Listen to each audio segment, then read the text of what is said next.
महाराष्ट्र के उप मुख्यमंत्री एकनाथ शिंदे ने गृह मंत्री अमित शाह से मुलाकात की। इस दौरान शिंदे ने बताया कि कुछ महायुति नेता राजनीतिक माहौल खराब कर रहे हैं, जिसके बाद यह मुलाकात राजनीतिक गलियारों में चर्चा का विषय बन गया। वहीं अब शिवसेना युवती प्रमुख उद्धव ठाकरे ने एकनाथ शिंदे का नाम लिए बिना दिल्ली दौरे पर तीखा तंज कसा।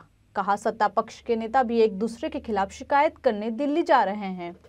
कोई दिल्ली जाकर कह रहा है कि बाबा मुझे मारा गया, आखिर इतनी मजबूरी क्यों? अगर सही गुरु पहले मिल जाता तो ऐसी हालत न होती।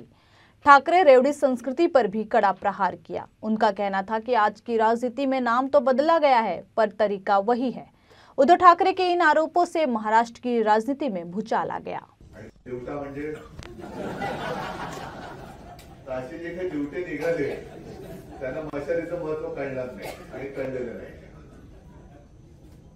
ही गंमत आहे मराठी भाषेची आणि मला अभिमान आहे की शिवसेनेच्या माध्यमातून पहिल्या प्रथम शिक्षक मतदारसंघातून निवडून तुम्ही सर्वांनी दिलेला आपला लोकप्रतिनिधी इकडे तिकडे काही वायरपणा न करता शिक्षक म्हणून विधान परिषदेत सुद्धा आणि आपल्या कामात सुद्धा एक वेगळा ठसा उमटवतोय।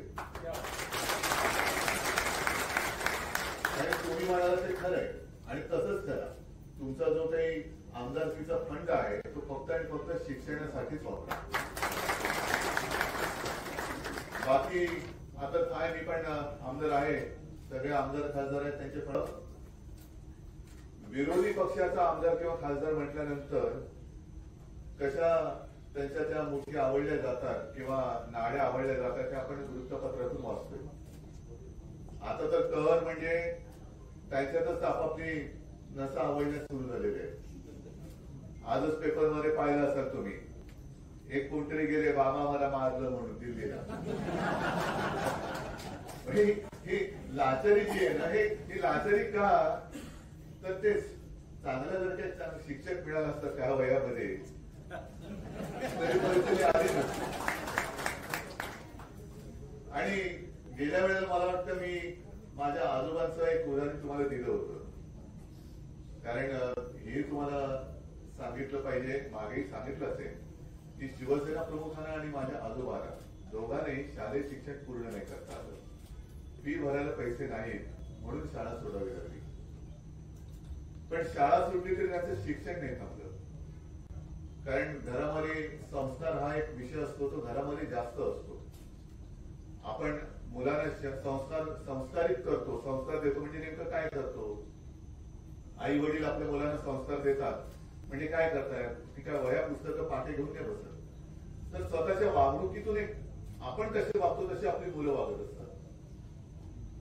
आणि मग घराण्याशाही म्हणते ती तशीच, म्हणजे वडिलांनी एवढा घोटाळा केला तर मुलगा आणखी मोठा घोटाळा केला। तर ह्या सगळ्या गोष्टी या संस्कारातून येतात। आणि आता नवीन आधुनिक जे काही तंत्रज्ञान तुम्ही म्हणताय, कॉम्प्युटर हे आहेच, म्हणजे आता माध्यमं ही बदलायला लागली। आजही शाळेमध्ये पाठी आहे की नाही मला कल्पना नाही, कारण आपण सगळेजण जे माझ्या वयाचे आहेत आणि बहुतेक आपली अक्षरं हे आपल्या आईने आपला हात हातात धरून गिरून घेतलेली आहेत, म्हणून तिला मातृभाषा म्हणतो आपण।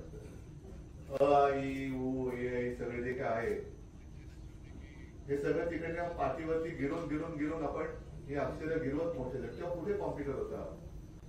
पाठीवरती अक्षरे गिरून मोठी झालेली आपण मांडतो, पण शिक्षण म्हटल्यानंतर त्या पाठीवरती गिरून मोठे झालेल्या माणसानेच